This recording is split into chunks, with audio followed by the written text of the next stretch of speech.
Welcome to the Real P&L Trading Show, where every week I show my real accounts, each tied to a specific trading system, so you can see exactly how each strategy performs in real time.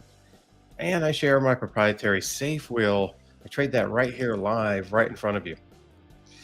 I know today's Tuesday. Normally I come in on Mondays. Yesterday I was out of the office, and I will be back on Mondays for the norm. This is just not normal for me to be doing my live stream on a Tuesday, but just want to let you know that this is not going to be the normal thing. The normal thing is I'll be back on Monday and all the rest of the Mondays. I want to make sure my audio and everything's working, guys. So let me know here in the chat, and be sure to post any questions you might have. The sooner you post them, the better I can get to them. Sometimes people post questions at the very end, and I can't get to those because I'm on my way out. But let me know that you can hear me okay, please, in the chat, and that you can see me. Good. Got good feedback. You can hear me. Audio good. Great. All right. Let's talk about the earnings edge. That's the first thing. You can see my account here, and you can notice that the numbers are moving around this Visa here. And that's because I'm currently in a position. I'm in the Visa position right now. And this position's down. Actually, I know this doesn't sound right, but it's kind of nice to be down finally to kind of prove like that this is a real system, because I was just hitting so many winners in a row that it's like, well, is this guy even for real? So, I'm down. I don't know if this particular trade's going to be a loser or not, but it looks like it might, and I'll finally be able to say, hey, yeah, this is real, right? So there's always I guess I always look at the bright side, or most of the time I do anyways. But let's take a look at the Netlix 17,843, and let's bring that into the spreadsheet. 17,843. Let's go back up here. 17,843. So you can see I'm down from last week. Now my record here on closed positions are, the last trade I did was Google, made $1,480, and my record since the 3.0 update is 15-1. My average win 950, average loss 516. And you could see everything I've done with the earnings edge since 2022. You've got my 2022, my 2023 records, and my 2024. You can see 2024 didn't do quite as well. This year doing really well at 194%. Basically turned about $6,000 into almost $18,000, pretty much tripled the account in 2025. And that's with the new Earnings Edge 3.0 system. By the way, there's a link in the description if you're interested in that. I'll be having a webinar on this Sunday coming up. So if you're interested in that, go ahead and get in there and sign up for that webinar coming up. And I'll show you how the system, I'll go over, there's 3 edges that I use, and I'm going to go over 2 of those edges. And so that might help you just right there. I mean, just those 2 edges alone could get you somewhere for sure. So yeah, check out that link in the description about the earnings edge. And you can see here, comparing to the S&P 500, what is SPY trading? 627, man, this thing's up. 627. So the market's up 7% this year. The earnings edge is up 194%. So overall, the earnings edge is up 256%, versus the S&P since 2022 is up 32%. All right, let's talk about the PL5 Pro. Where's the PL5 Pro? Let me move this out of the way here. PL5 Pro is where I have a majority of my liquid net worth. It's not all in this account, but that's where I have a majority of my liquid net worth. And the account balance is 408,816. 408,816. 408,816, down a little bit from last week, but not much. You can see I'm down 12.74% this year. I was up 16% the last half of last year, and the market was up 6.5 and 7.09. So you can see that since inception, July 19, 2024, of this is really the PL5 Pro 1.0 system, I'm up 1.22%. So I'm pretty much at break even. The market's up 14%, underperforming there. Drawdowns probably about half, maybe three quarters at the most. Now about half. The drawdowns are what, one half of what the S&P is. So you can pretty much double that on a risk adjusted basis. I had a question for you guys, and I want to see what you guys think about this. Literally, what you're looking at are the results of the PL5 Pro 1.0 system. Because what happened in April was a little bit of a tricky situation where that particular crash, it drew down my account, but all the other four crashes since 2015 before that did not draw down my account. So there was this one little tweak that I needed to make to the trade plan because of what happened in April of 2025. And now I'm trading the 2.0 system. So really, actually, the results that I have here in 2025 are not really representative of what I'm currently trading. So my question for you guys is, and I appreciate if you put it in the chat, do you think it's if I were to reset the account to, whatever today is or next week or whatever, do you think that would be fair? Because that's really what the account, really this account is representing something of my old trade plan. So I'm thinking, if I just plug in my new trade plan, should I start the account over? And I know that gets a little tricky with that kind of stuff. So I'm just wondering what your guys' opinion is.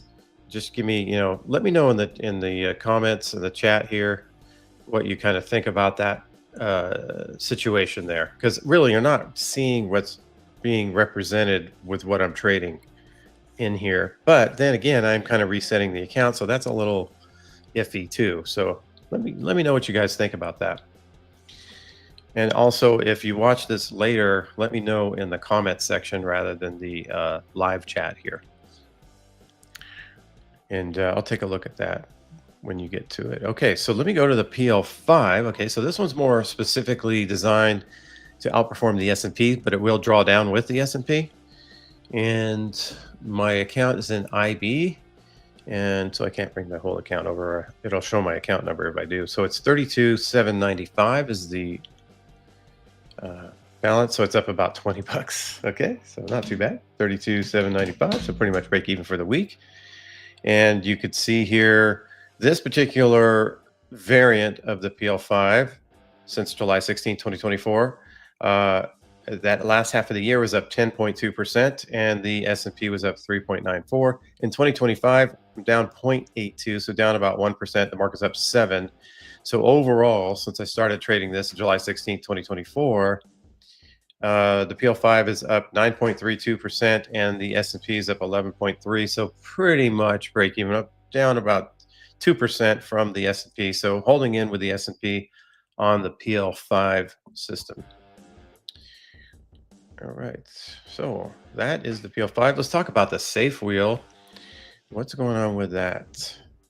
This is the one that I trade right in front of you, right here, live. I've been trading this live for almost 2.5 years. And it is this account here. All right, you can see my trade history there. And 55.43. 55.43. So this is down a couple bucks. 55.43. This one's down about 20 bucks.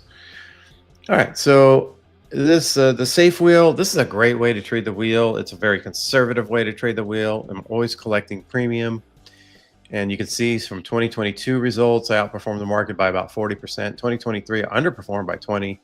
2024, underperformed by 30-ish%.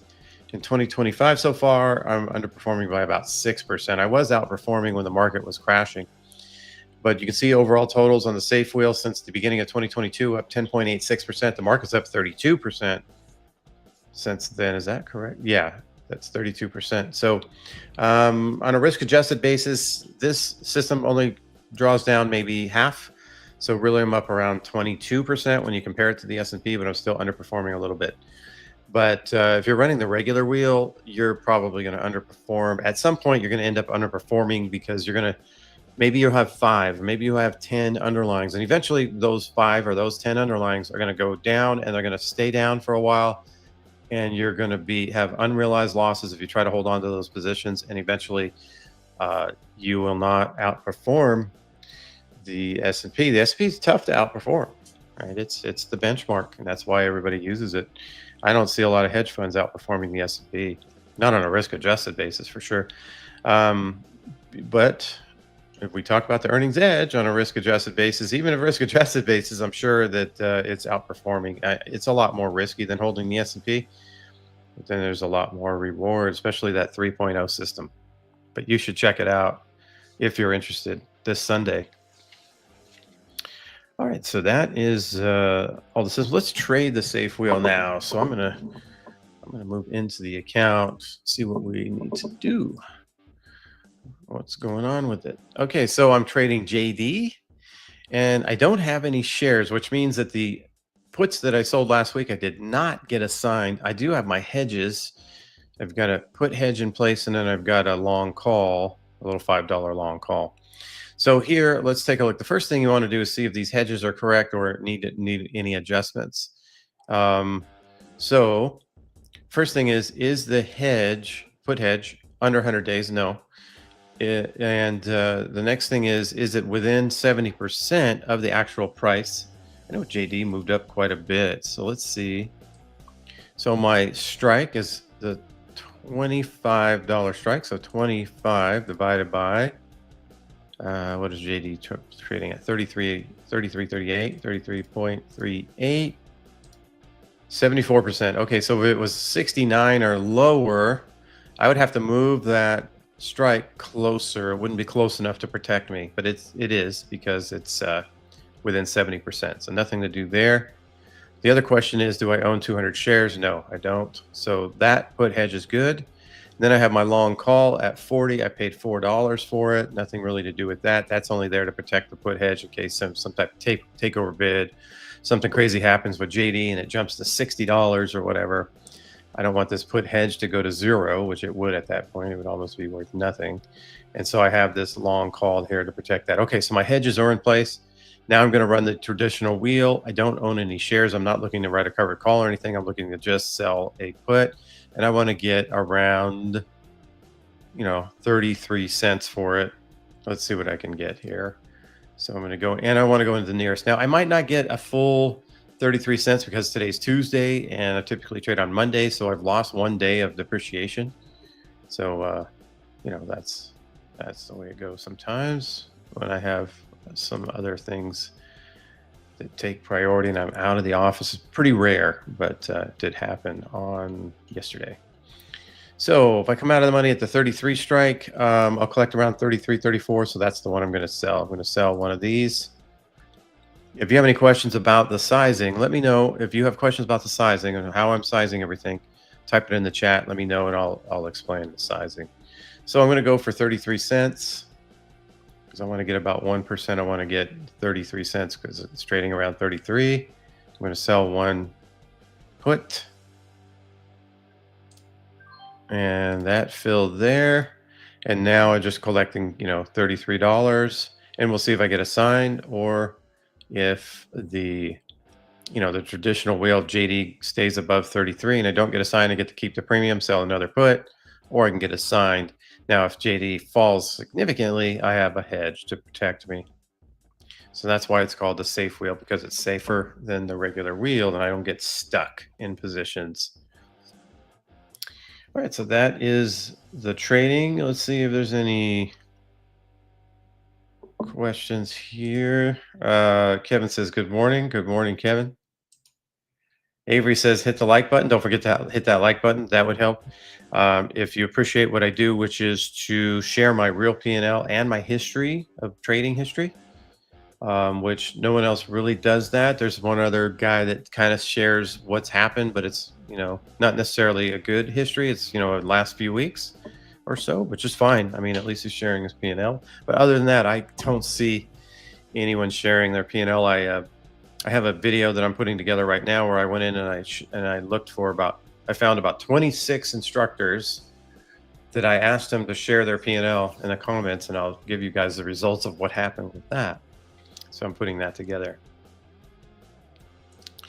Kevin, thank you for letting me know that the audio is good, and Mad Mike. And Mad Mike is I second the like button. I appreciate that.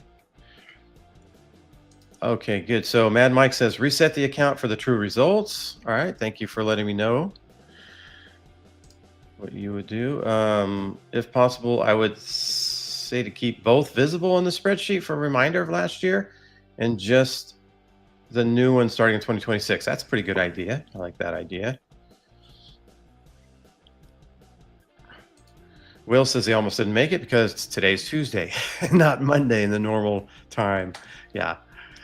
And Will says I traded the wheel yesterday, so hope I could get more premium. Yeah, you probably would have gotten more premium. Obviously, yesterday you would have got one more day's worth of premium. I'm curious to know if anyone sold a put yesterday. Maybe they sold the 33 put. Maybe they got a different amount of premium than what I got, but it's hard to tell because the price of JD was different, so it wouldn't really give us any kind of indication of how much did I lose because I came in a day late.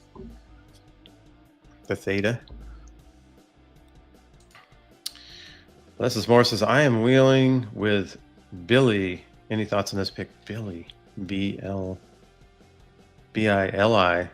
I'm not really familiar with that stock. It doesn't ring a bell. B-I-L-I. And yeah, okay. Looks decent on the, how much premium we're going to get. And this is currently trading at 24, getting 39. That's pretty good premium. I like this so far. Let's see what the liquidity is. 10 to 14, 22. So liquidity isn't real tight, right? 8-cent differential, 6-cent differential here, 6 cents differential, 4 cents. Not real tight on the liquidity. That's the only thing that might be a drawback, but here it's not bad. 3 cents, 4 cents. Maybe as there's more volume, maybe it gets a little tighter in here. That's one thing I don't like too much about it, but it's not the end of the world as far as that. But price is good. Let's look at the availability. So you'd probably go here for your put hedge. And maybe something around. I like that you have a lot of strikes available. Yeah, not bad at all. The only thing is it's not quite as liquid as some of the other ones, but I wouldn't hold me back necessarily, unless I found something else that was a little more liquid. Then I would go with that. But this is not a bad idea. In fact, I'm going to put that on my list, because it's pretty good. All right, thanks for that. Let's see. Will says, I sold a better call yesterday. Okay, so you must have gotten assigned with JD, I'm assuming. I don't know if you're trading JD or not.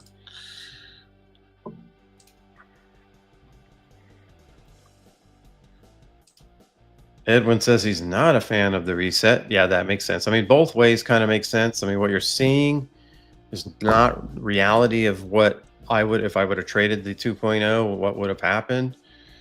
But then again, you're also seeing, what really happened, right? So it's kind of a double-edged sword there. Let's see here. Bill looks good to me. Nice premium. Yeah, it is pretty nice premium. Better premium than what I'm getting with JD. So that is a good, strong consideration there. So it's not bad. Rich says he sold his JD long call on Friday for 51 bucks. Okay, so yeah, that long call paid off. I don't remember what we did on that. If I can get to the trade history really quick, I might be able to look at it, but I'm not sure how quickly I want to be shifting through all this stuff. Oh, here.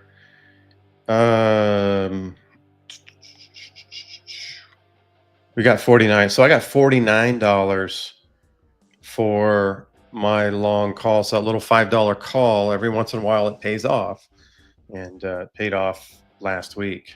Yeah, I'm glad you brought that up, Rich. I forgot about that. Leslie Moore says, can you show in your spreadsheet the risk adjusted return each week? Oh, that's a good idea. I like that. Let me write that down so I can consider doing that. The risk adjusted is a little bit well, I guess we could be calculated out pretty well, the risk adjusted. Uh, that's not a bad idea at all. Risk adjusted results. I mean, obviously, I would keep in the nominal results, but yeah, I like that idea. I'm gonna have to put it in a spot where I'm not going to forget. Um, all right, so some of you guys are a fan so far, and some of you are not as far as resetting the accounts. All right, so let's see. Will looks like me and Rich are 100 stocks in on JD, while Carl still selling puts. Okay, so I'm assuming you got assigned. Well, you may have lost about $15 in premium, while at the same time you may have come out on top because the stock came down, strengthening those 150-day hedges. Yeah, I would say because the deltas of the long call are probably higher. They were definitely higher. So the long call got affected more by the price movement. In other words, it was much more sensitive to the price movement because the deltas were much more higher than in the put hedge. So therefore, you probably were better off if the price went higher and higher and higher. Owning that call outweighed the loss that you might be taking holding those three out of the money and far long dated puts. So you probably were better off if you got a better price for the long call, if that makes sense.